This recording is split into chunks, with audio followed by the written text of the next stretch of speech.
tardes. Como les dijo Ronald, su pastor y mi pastor también, mi nombre es Alex. Yo hago parte de la comunidad cristiana del Redil de Laureles. Fui parte del grupo que salió del Redil de Poblado para plantar el Redil de Laureles hace poquito más de 10 años. Y bueno, bendito Señor que hoy conozco hermanos que no sabía que tenía. Y eso para mí es muy emocionante.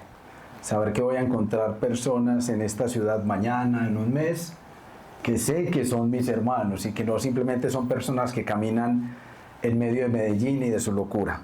¿Cierto? Perfecto. Como Ronald les estaba diciendo, ustedes van a empezar la temporada de rebaño, ¿cierto? Ahorita próxima, en el mes de septiembre, se va a estar trabajando la temporada de rebaños. Y Ronald me ha pedido que comparta con ustedes un tema que reforzará uno de los temas que estudiarán en la temporada de rebaños. ¿Sí? Entonces juntos vamos a estar estudiando un pequeño 3 versitos de la carta que el apóstol Pablo escribió a la iglesia en Colosas. Colosenses capítulo 3. Vamos a ir a Colosenses capítulo 3. Enseguida buscamos el texto, pero ahí es donde nos vamos a estar moviendo. En Colosenses. Vamos a estar estudiando 3 versitos. Pero miren, como siempre que uno estudia y se acerca a la palabra del Señor, hay 3 cosas que son muy importantes. La una es el contexto, la segunda es el contexto y la tercera es el contexto. Yo no me puedo acercar sin entender qué es lo que estoy leyendo. Sí, y eso es importante que lo entendamos. ¿Qué es lo que estamos leyendo? ¿Por qué Pablo toma la decisión de escribir esta pequeña carta a la iglesia en Colosas? Eso es muy importante. Miren, y la iglesia en Colosas estaba sufriendo, como todas las iglesias del primer siglo sufrieron de diferentes problemas, ¿cierto? Y diferentes influencias culturales entraron a permear la iglesia, pero la iglesia específicamente en Colosas estaba sufriendo de algo que se conoce como el ascetismo. Es decir, se estaban introduciendo a la iglesia conocimientos, entendimientos que iban en contra de lo que nuestro Señor Jesucristo había enseñado, ¿sí? Y una de las cosas que era muy grave en medio de la iglesia de Colosas es que Cristo, se estaba enseñando que Cristo no era suficiente. Y por eso le pedí a Ronald que me permitiera este catecismo, por la pregunta que precisamente se estudió iniciando esta celebración. Y dice la pregunta 33 del Catecismo de la Nueva Ciudad: ¿deberían aquellos que están en Cristo buscar la salvación mediante sus obras o de alguna otra forma? Y la respuesta nosotros entendemos que no, ¿cierto? Pero en la iglesia de Colosas estaba diciendo, sí, Cristo hermoso, pero no suficiente. Y eso no solo ocurre en Colosas, ocurre hoy en Medellín. Cristo es hermoso, pero no es suficiente. Hay que hacer algo para completar la obra de Cristo. Entonces el principal mensaje, o lo que Pablo quiere enfatizar en la carta a los colosenses, es la suficiencia de Cristo para todos los aspectos de la vida. Todos los aspectos de la vida. Es decir, que Cristo basta, como cantábamos ahorita, Jesucristo basta, ¿cierto? Casi que hoy vamos a estar recordando casi las 4 canciones que cantamos. Jesucristo es suficiente. Eso es lo que está haciendo Pablo. Porque lo que se estaba diciendo era no es suficiente. Y también la iglesia en Colosas estaba siendo influenciada por los pensamientos de filósofos como Platón y Aristóteles. ¿Sí? Y recuerden que estos filósofos, para ellos la carne, lo material no es lo más importante. Lo más importante es el conocimiento. Cuando se alcanza el conocimiento, se alcanza la plenitud y las cosas materiales pasan a un segundo plano. Entonces, por eso la suficiencia de Cristo es tan importante para el apóstol Pablo en esta carta en particular. Y yo quiero preguntarles algo y no quiero que lo respondan a la ligera.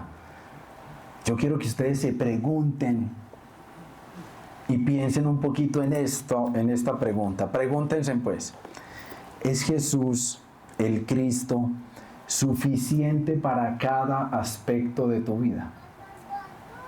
Esa es una pregunta importantísima que nos tenemos que hacer. ¿Es Jesús suficiente en cada aspecto de mi vida? Porque miren, esa lucha de entender si Cristo es suficiente o no se ha batallado a lo largo de la historia del cristianismo. Pero lo más triste es que es el enemigo oculto que está hoy en medio de las iglesias. Cristo no es suficiente. Yo tengo que poner mi granito de arena. O como decimos los antioqueños, a Dios rogando, pero con el hacha dando. ¿Sí han escuchado ese dicho? O yo soy el único montañero que lo escucha. No es así. No es a Dios rogando y con el hacha dando. Es a Dios rogando y solo en Él confiando. Así es la realidad. Entonces, pensando en esta batalla y pensando en la suficiencia de Cristo, yo quiero contarles dos historias muy cortas. Una muy antigua y otra reciente, de nuestra época. Miren, la Reforma Protestante, no voy a entrar a contar nada de la historia de la Reforma Protestante, pero la Reforma Protestante llegó a España más o menos en 1620. Esa fue la época en la que llegó la Reforma Protestante a España. Y hay dos grandes beneficios que los historiadores dicen que la Reforma Protestante trajo al pueblo español. Imagínense, el primero fue en 1630, un año después de que había empezado la introducción de la Reforma Protestante a España. Un grupo de misioneros ingleses fueron a España a predicar de Jesucristo, ¿cierto? De nuestro Señor y de su salvación. Cuando llegaron, encontraron que el 85% de la población era analfabeta. Y adivinen qué se pusieron a hacer. ¿Qué creen que se pusieron a hacer? Se pusieron a alfabetizar, a ser profesores. Y uno de este lado de la historia, uno podría decir, pero ¿cómo se les ocurre? ¿Cómo se les ocurre abandonar la misión de evangelizar por enseñar a las personas a leer y a escribir? ¿Cómo se les ocurre eso? Y algunos dirán, Alex, pero ¿cómo así? Ingleses enseñando español. Pues recuerden que los rediles nacimos de una misión canadiense, entonces no es tan extraño, no se preocupen, nosotros mismos somos el resultado de eso, de una misión canadiense. Entonces uno diría, pero ¿cómo se les ocurre haber dejado de evangelizar por enseñar a las personas a leer y a escribir? Pero lo impresionante fue que eso marcó de manera más contundente al pueblo español. Cuando vio que quienes venían a enseñar acerca de un Salvador se preocuparon por ellos inicialmente y no quisieron que continuaran como la monarquía querían que continuaran, analfabetas. Y eso cambió drásticamente la manera en la que el pueblo español entendió la evangelización y entendió la reforma. El segundo gran momento del beneficio de la reforma en España ocurrió terminando la Revolución Industrial, más o menos en 1835. Ustedes saben que la Revolución Industrial fue muy fuerte en Francia, en Italia, en Alemania, ¿cierto? Pero todos estos desarrollos en estos países se movieron a España. Por la gracia del Señor y para el beneficio del pueblo español, muchos de esos empresarios que se fueron a hacer negocios a España eran creyentes. Y le empezaron a mostrar al pueblo español que esto no se trataba de hacer plata solamente o del desarrollo, sino que había algo más allá. Había algo más importante que marcaba la vida de las personas. Mamón no era el Dios de estas personas que fueron a hacer negocios a España. Su Dios era Jehová y Jesucristo.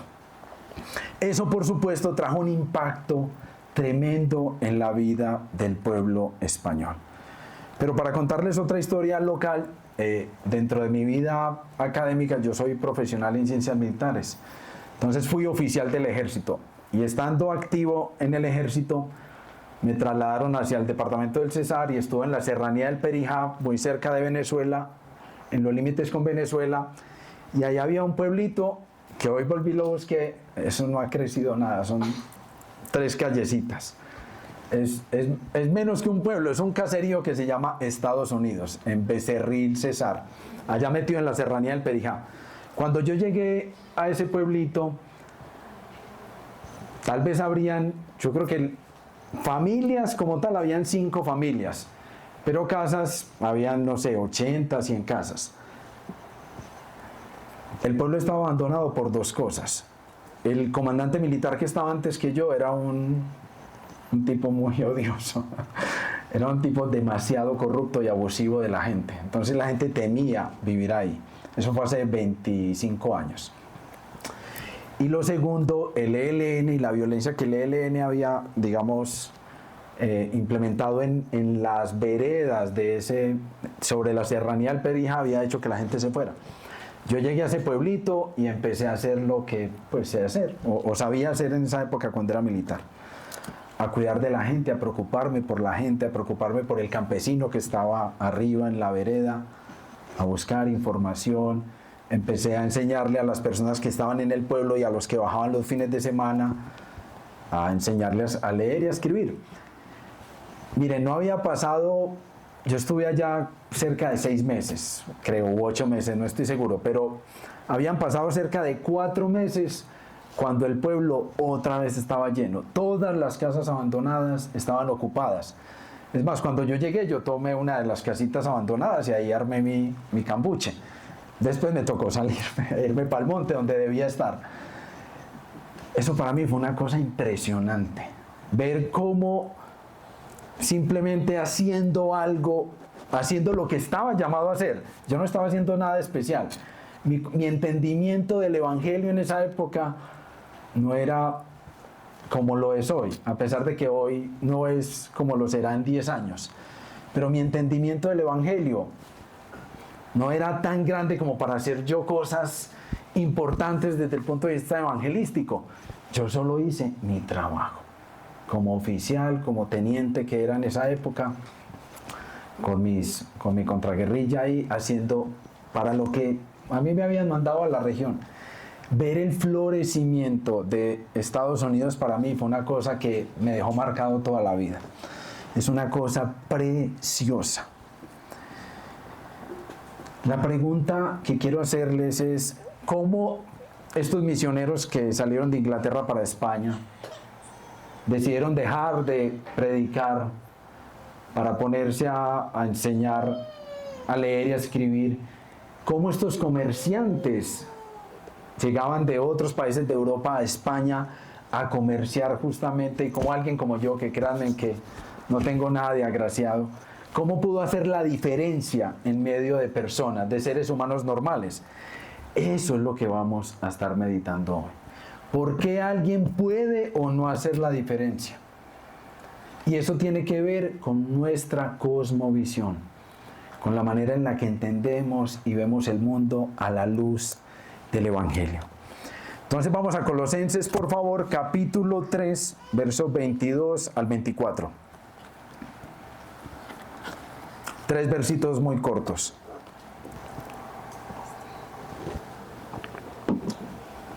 Colosenses 3, del 22 al 24. Y leo para beneficio de todos.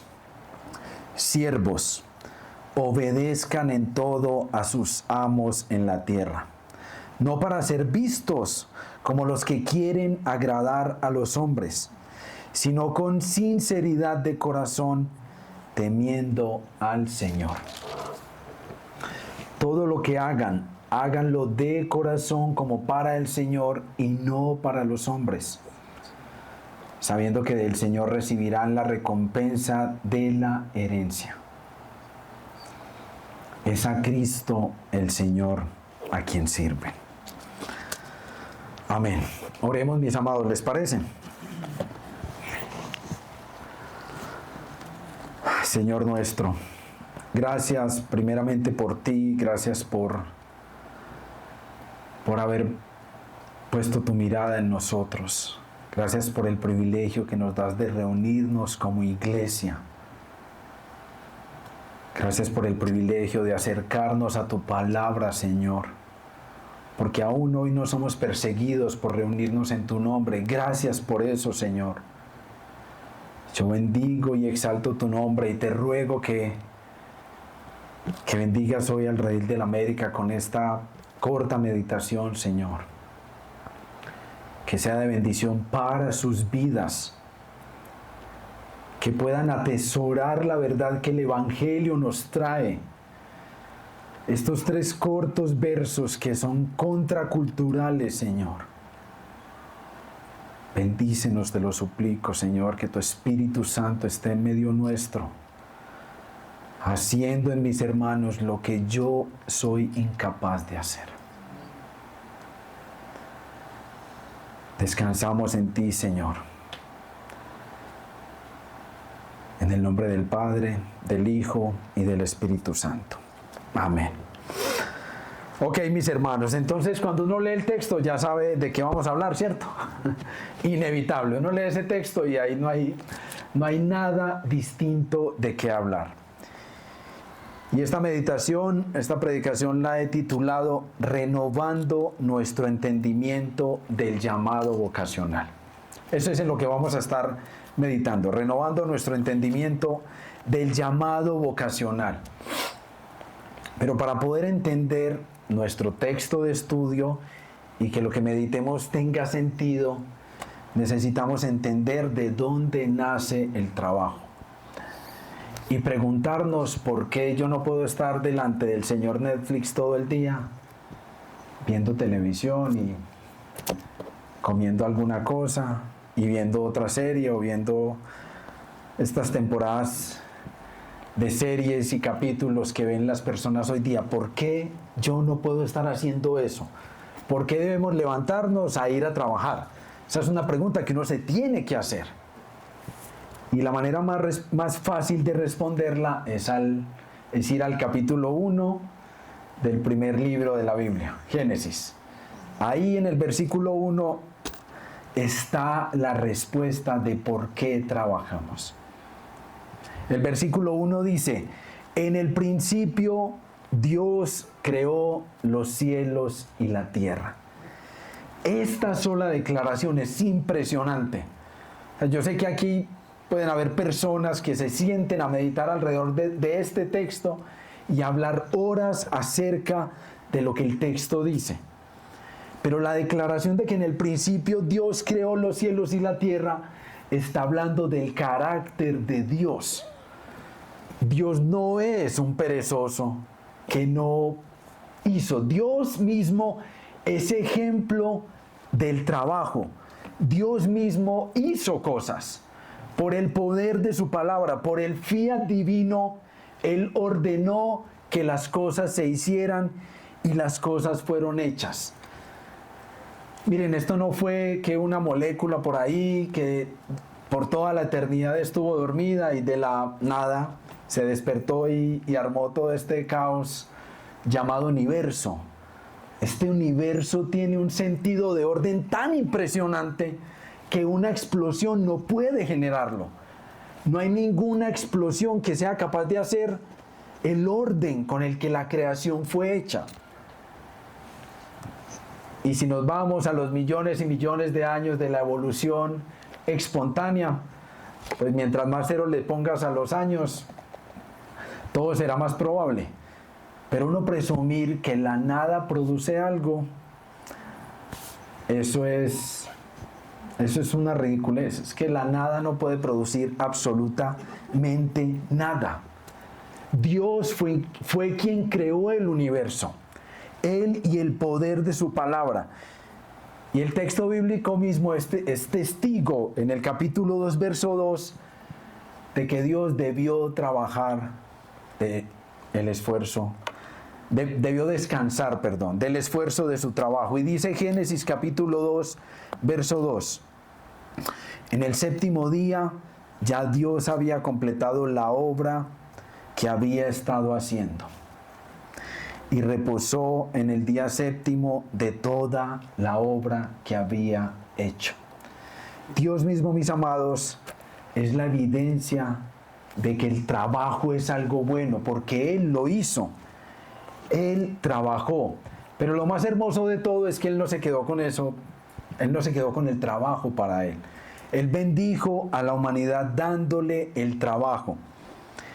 Y dice Génesis capítulo 2, verso 15. El Señor Dios tomó al hombre y lo puso en el huerto del Edén para que lo cultivara y lo cuidara. Miren, la percepción que muchos a lo largo de la historia, incluido yo, por muchos años tuve, es que el trabajo había sido consecuencia de la caída. Y por ahí hay muchas canciones que hablan de eso, que el trabajo lo hizo Dios como castigo, o que qué bueno no hacer nada. Ya no recuerdo cómo dice la salsa, y me gusta mucho la salsa, pero culturalmente se ha vendido la idea de que el trabajo es algo malo. Pero si vemos el registro bíblico, es en el capítulo 2 de Génesis, antes de la caída, que Dios le da al hombre el privilegio de trabajar. Y ahorita leíamos en una de las canciones que Dios nos creó a su imagen y semejanza. ¿Recuerdan? Lo cantamos ahorita.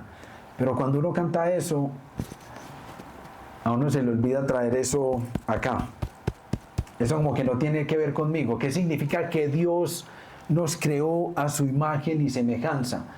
No significa que nos hizo minidioses para que tuviéramos las habilidades y los poderes que Él tiene. No, significa que nos transfirió parte de sus atributos.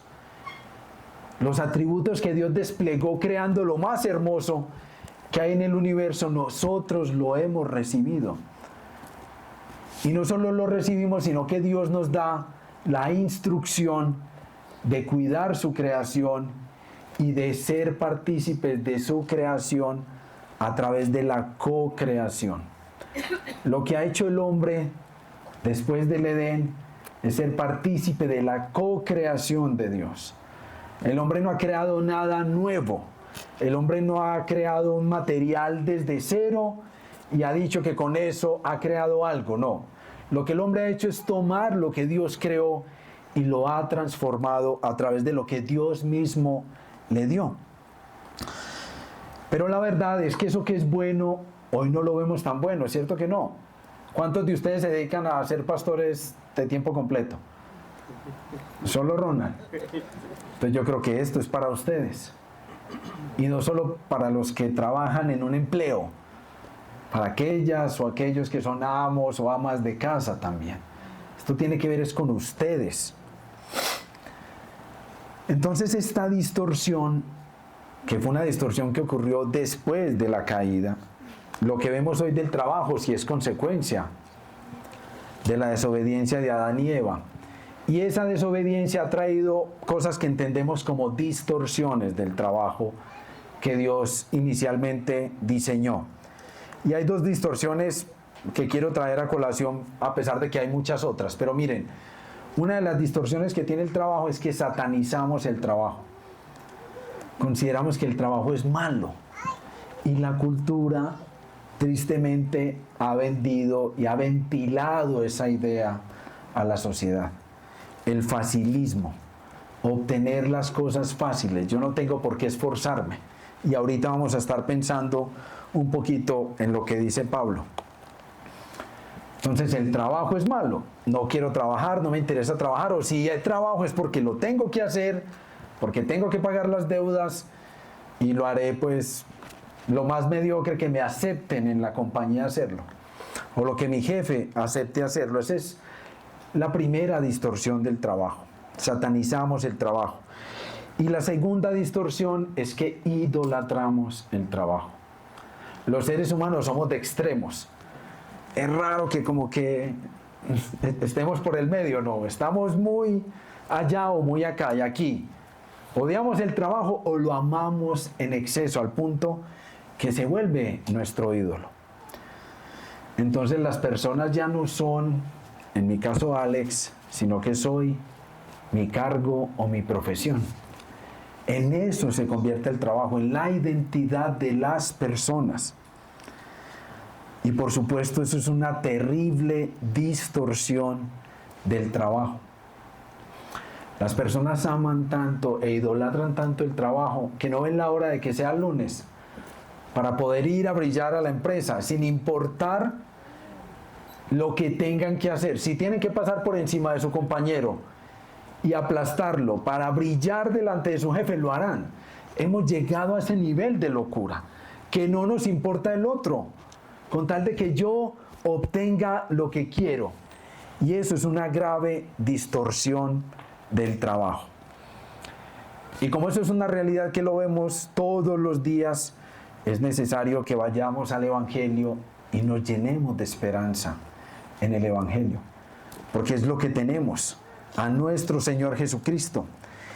Y dice Pablo: siervos, obedezcan en todo a sus amos en la tierra, no para ser vistos como los que quieren agradar a los hombres, sino con sinceridad de corazón, temiendo al Señor.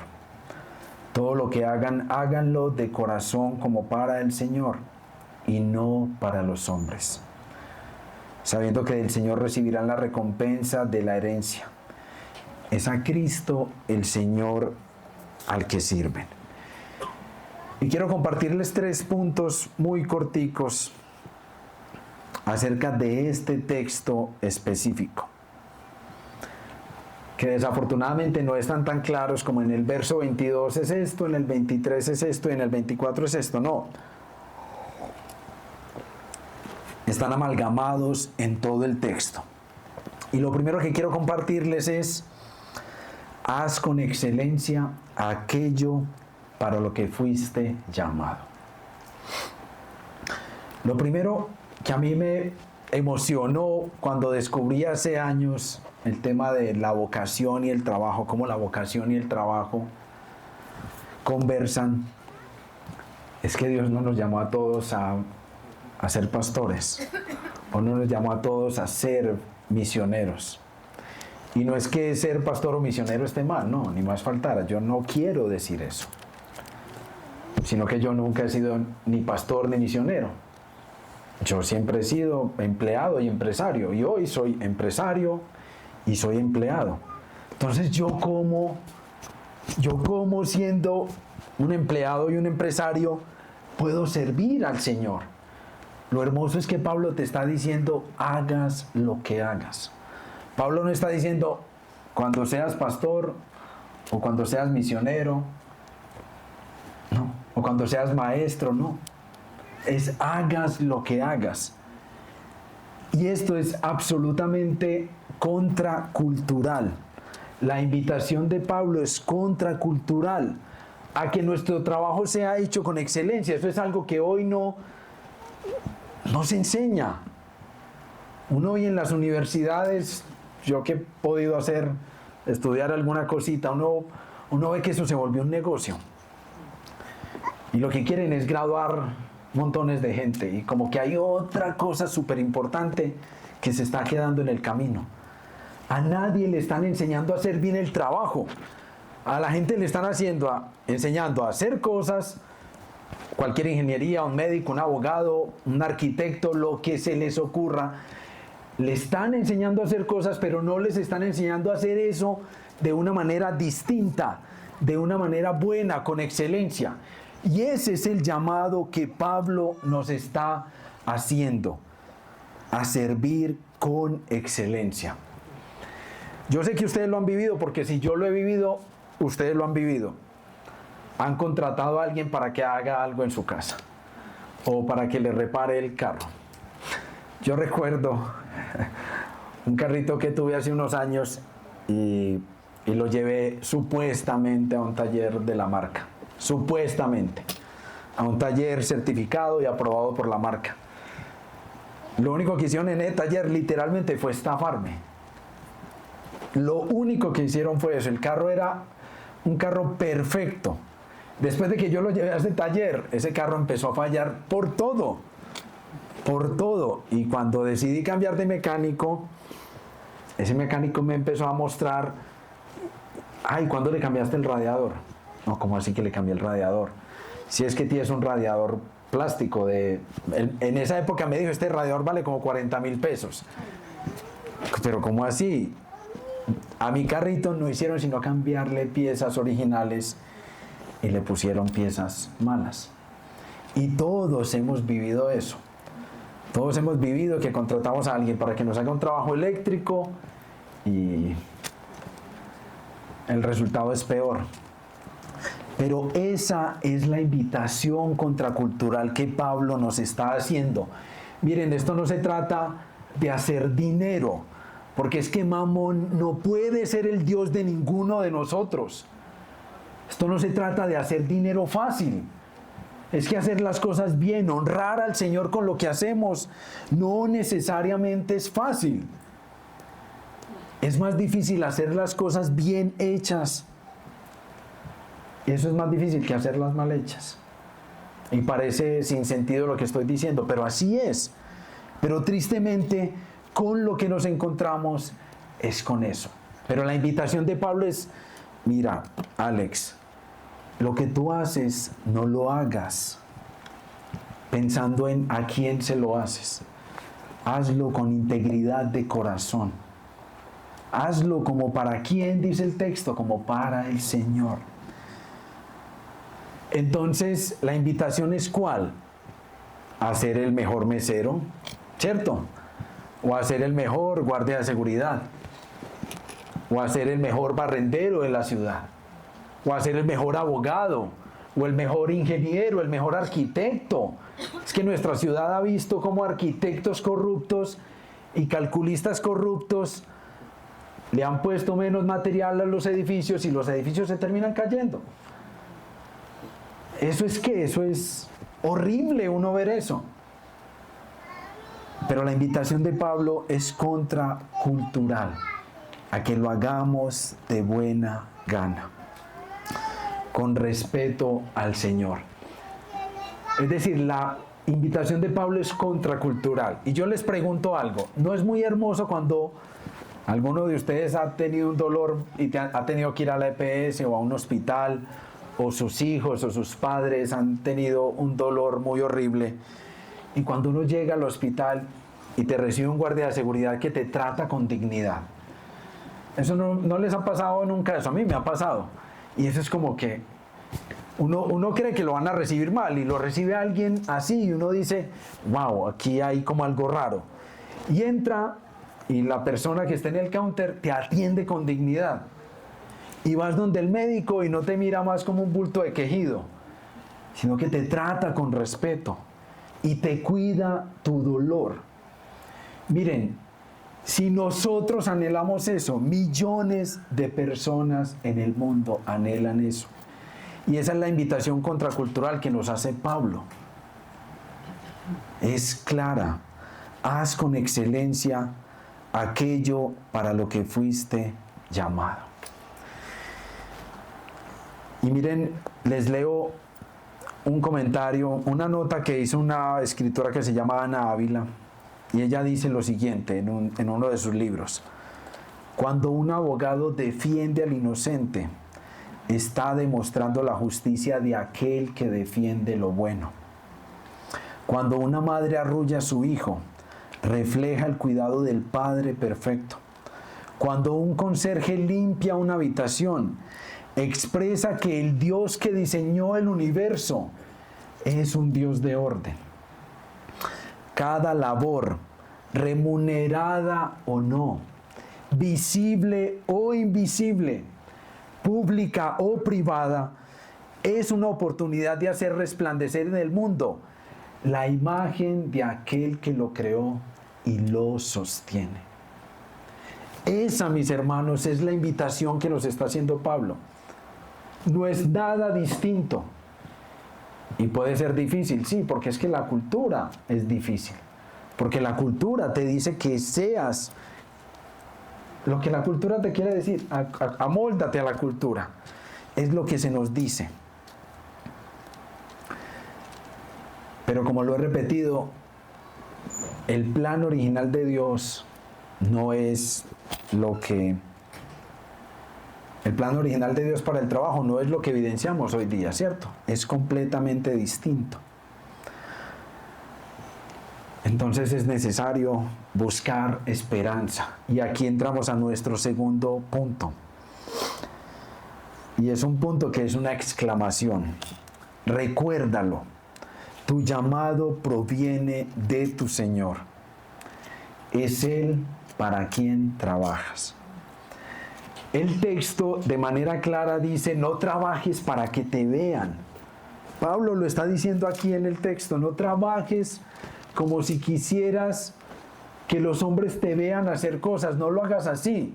Trabaja con integridad y para el Señor. Es Él, mis amados, a quien nos ha llamado. Uno de los problemas que vivimos en esta modernidad es que todos buscamos aceptación. Y la buscamos especialmente en lo que hacemos. Entonces el ama de llave busca aceptación de sus hijos y su esposo, o de sus hijos y su esposa cuando llega y la casa está impecable. ¿Cierto? O uno como empleado busca aceptación de su jefe cuando está haciendo cosas y que le reconozcan a uno, ¿cierto? Es que es muy bueno que a uno le reconozcan lo que está haciendo. Eso es muy maluco, como que cuando uno hace y hace y como que nadie dice nada, ¿cierto? El reconocimiento es algo que los seres humanos buscamos desesperadamente. Pero el problema es que estamos buscando reconocimiento donde no podemos encontrarlo. Miren, mi esposa tuvo un tiempo en el que decidió suspender el ejercicio de su profesión para dedicarse a cuidar las niñas. Fueron muchos años, creo que cerca de 5 o 6 años ella estuvo dedicada a las niñas en casa. Y ella obviamente buscaba reconocimiento de mí cuando yo llegaba del trabajo a mediodía, a almorzar o por la tarde, dependiendo del tiempo, y reconocía el trabajo que ella había hecho, que el almuercito estaba muy rico, que la casa estaba muy bonita, que las niñas estaban muy bien.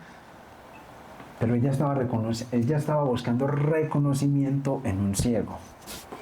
O sea, ¿yo cómo puedo guiar a mi esposa en el camino del reconocimiento si yo no veo? Cuando nosotros buscamos reconocimiento en otras personas, lo único que vamos a encontrar es decepción. Y por eso la gente hoy día vive tan frustrada en el trabajo. Porque es que no solo se encuentran jefes que no reconocen, sino que peor aún se roban lo que sus empleados hacen, ¿cierto? Entonces, si un empleado tiene X iniciativa y se la presenta al jefe, y el jefe va y se la presenta al jefe del jefe, como si la iniciativa fuera de él. Y saca completamente de la ecuación a quien tuvo la iniciativa. Entonces, ¿en quién estamos buscando aceptación? ¿En quién estamos buscando reconocimiento al ejercer nuestro llamado vocacional? En un ciego. Y por eso lo único que vamos a encontrar es decepción. Decepción. Por eso el llamado de Pablo. Recuerda que trabajas es para el Señor. No trabajas para los hombres. Trabajas para el Señor. Y miren, les cuento un ejemplo que me ocurrió. Bueno, a mí me han pasado muchos rollos en la vida. Del trabajo, porque yo era idólatra del trabajo. Yo después de que me retiré del ejército he tenido la posibilidad de trabajar para 2 hermosas compañías. Y recuerdo en una de ellas, en la que trabajé 5 años, yo trabajando duro, buscando reconocimiento y no lo recibía. Adivinen qué pasaba por la tarde cuando me iba para mi casa. Lloraba como un bebé en el carro o en la moto. Yo solo era que me pusiera el casco o que cerrara los vidrios del carro para llorar desconsolado. Porque yo solo me sentía explotado en esa compañía. Era lo único que yo sentía, que era explotado. Y después de 5 años decidí irme para la compañía que estoy hoy por las razones equivocadas. Porque estaba buscando aceptación en quien no me iba a dar aceptación. En un hombre más perdido que yo. O sea, si yo estaba perdido, ese no tenía ni idea. Pobre mi jefe, yo buscando que él me diera lo que no puede darme. Entonces Pablo dice, no recuerda para quién trabajas. Entonces, si trabajamos para el Señor, de quien debemos buscar aceptación es del Señor. Yo fui entendiendo a lo largo de los años que esto era así. Y hace 3 semanas me pasó algo muy mal, muy fastidioso que me chocó bastante, pero no fue más que eso. Yo trabajo para una compañía americana muy grande y yo gerencio un proceso para la región Sudamérica. Y hace poquito cambiaron el director general de la compañía, lo que se llama CEO. Lo cambiaron hace como 2 o 3 meses, no recuerdo. Y el señor vino a Sudamérica y todos los gerentes regionales, o sea, mis pares, mis compañeros, viajaron a Brasil. Y a mí no me invitaron. Qué raro, ¿eh? Yo me relajé. Yo he viajado tanto y he pasado tanto tiempo en aeropuertos internacionales que yo, mientras menos viaje, feliz. Entonces yo feliz, ¿qué voy a viajar? Entonces hablé yo con el vicepresidente de la región y le dije, Marcos, vení, tengo mi presentación lista para hacérsela al nuevo CEO. Mándame la invitación. Yo me conecto y se la comparto. Mi área, el área que yo gerencio en la compañía es un área independiente del negocio, porque el área mía es la encargada del cumplimiento regulatorio y de las investigaciones de ética. Entonces yo no reporto a nadie en la estructura del negocio, porque yo los investigo a ellos. Es para que haya independencia y autonomía. Seguramente no me querían ahí, a mí poco me quieren, la verdad. Después de que he hecho echar tanta gente, incluidos gerentes generales, a mí poco me quieren. Y compañeros que me valoran mucho me dicen, Oscar, reunirse contigo es tan maluco, hermano, es que no traen sino problemas y no pide sino cabezas de empleados. Pues, ¿qué se va a hacer? Alguien tiene que hacerlo. Y en este caso soy yo.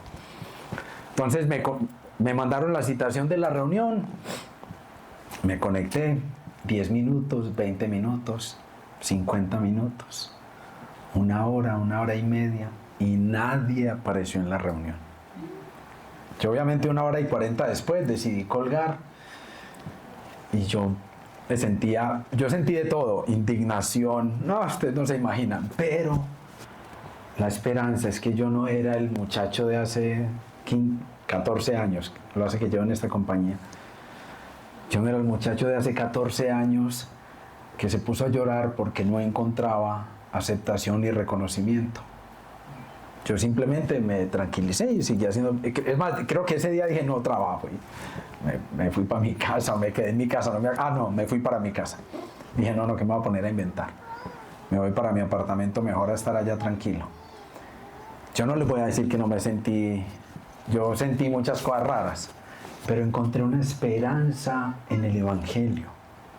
Que yo no trabajo para nadie en la compañía en la que trabajo. Y entonces mi jefe me llamó al otro día. Mi jefe es un gringo de Filadelfia. Entonces me llamó y me dijo, Oscar, ¿cómo te fue? Bueno, ellos me conocen como Oscar. Oscar, ¿cómo te fue? Y yo, mal, no presenté. ¿Y cómo así? ¿Qué pasó? Y le conté la historia y ese tipo estaba furioso. Voy a hacer A, voy a hacer B. Y yo le dije, no, jefe, fresco. Fresco que yo trabajo para mi Señor y para el bien de esta compañía, punto. Se lo dije en inglés paisa, pues como hablo yo arrastrado.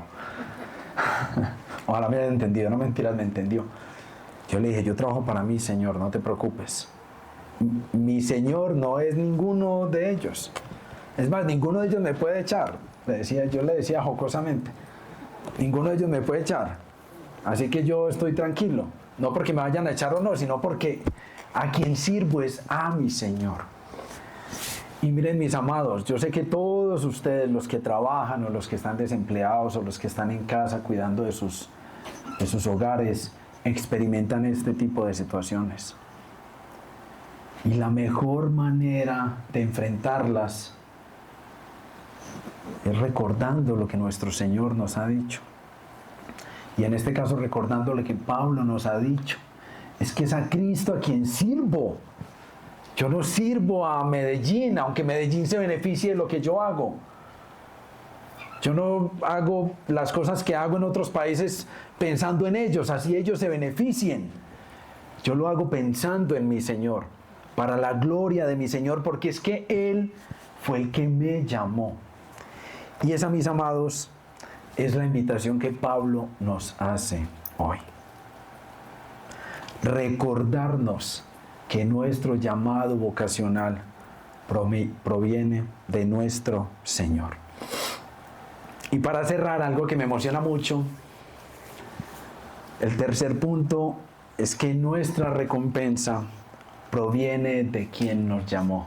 Yo recuerdo cuando descubrí esto para mí fue una cosa hermosa. O sea, ver el último verso del que leímos, sabiendo que del Señor recibirás la recompensa de la herencia. Y como termina es precioso, es a Cristo el Señor a quien sirves.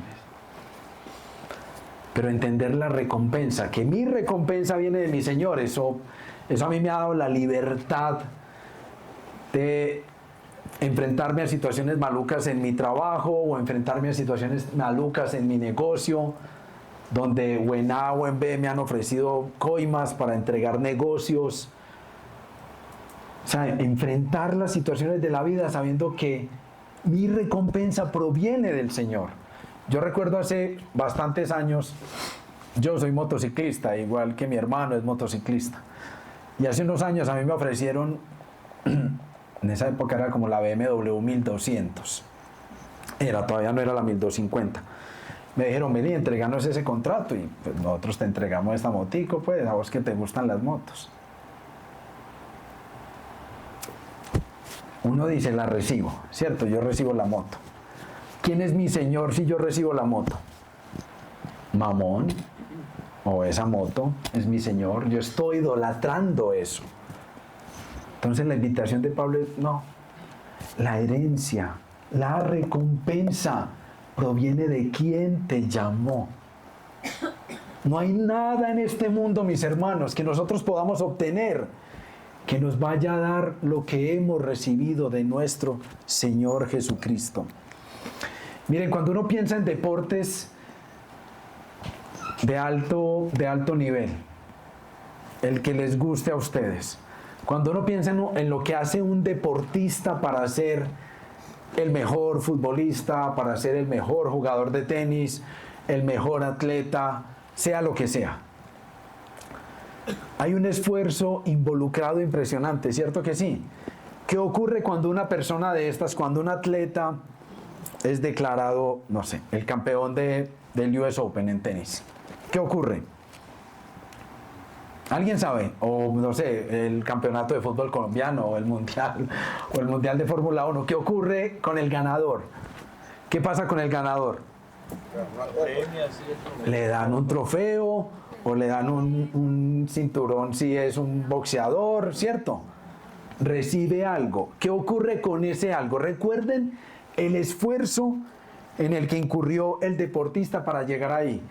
Y no solo el esfuerzo personal, sino que tuvo que ganarle a miles detrás de él que están procurando lo mismo. ¿Qué pasa con esa copa? ¿Qué pasa con ese cinturón?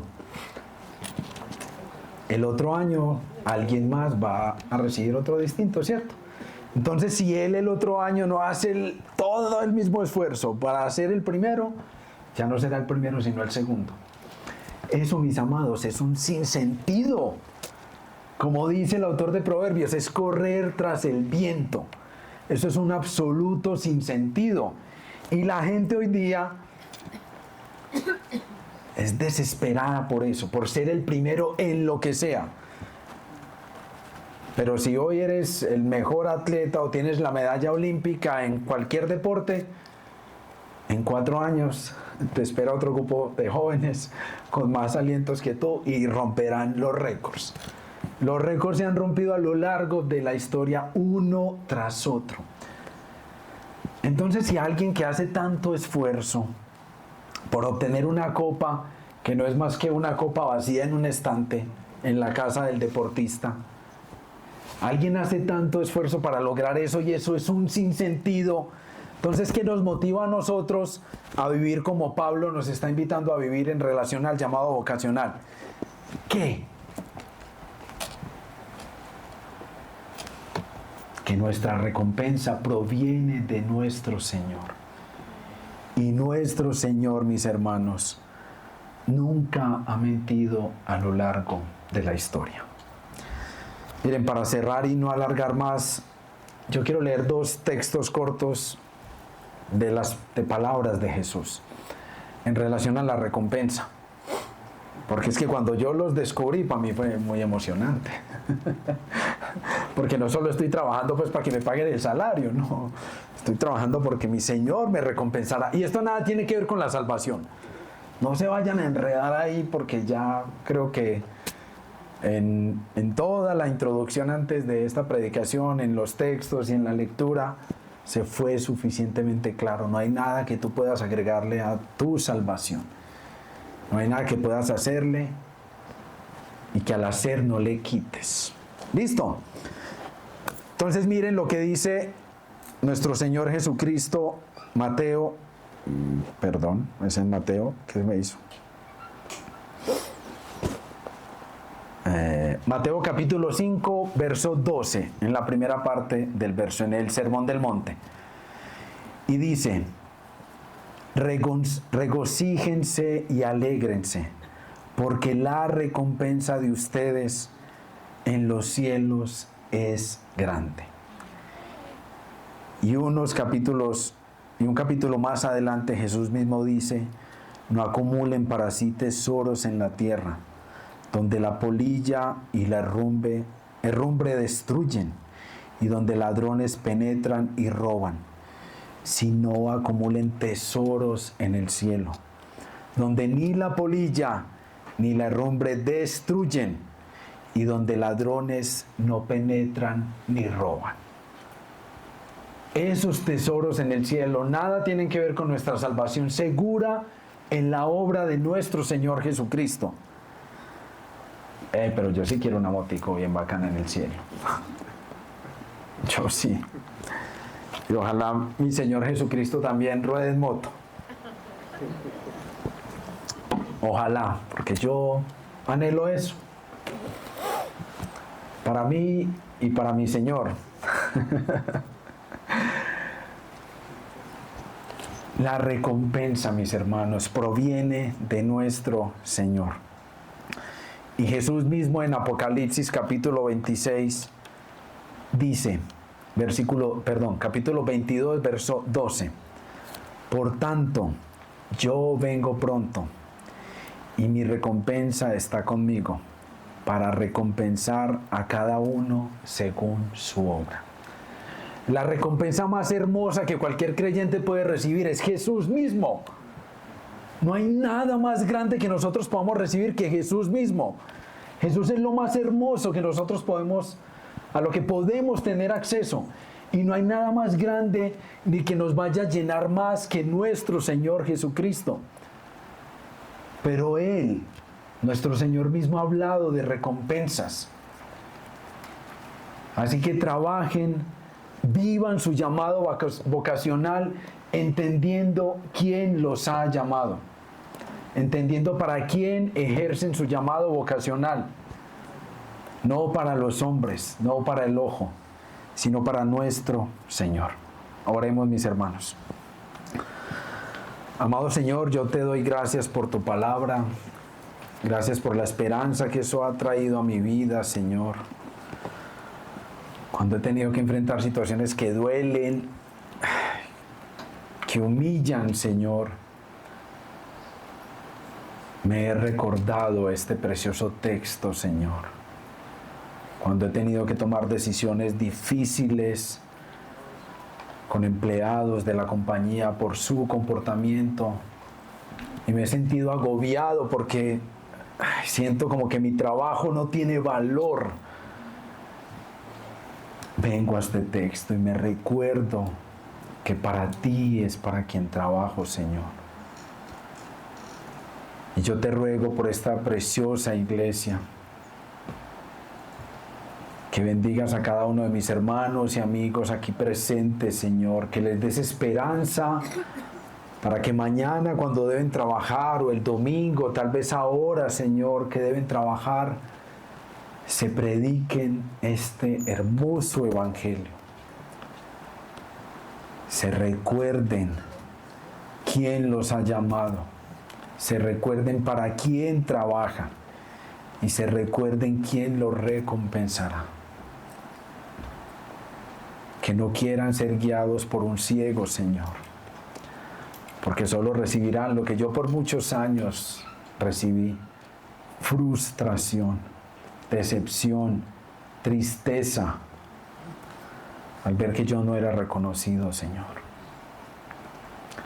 Bendice a tu preciosa iglesia y bendice la temporada de rebaños, que puedan profundizar en el rebaño de fe y vocación, porque esto no es más que un abrebocas, y un abrebocas muy rápido, Señor, porque hay tanto que explorar en relación a la fe y a nuestro llamado vocacional, y todos los otros temas que estarán estudiándose en la temporada de rebaños, que son temas prácticos para la vida.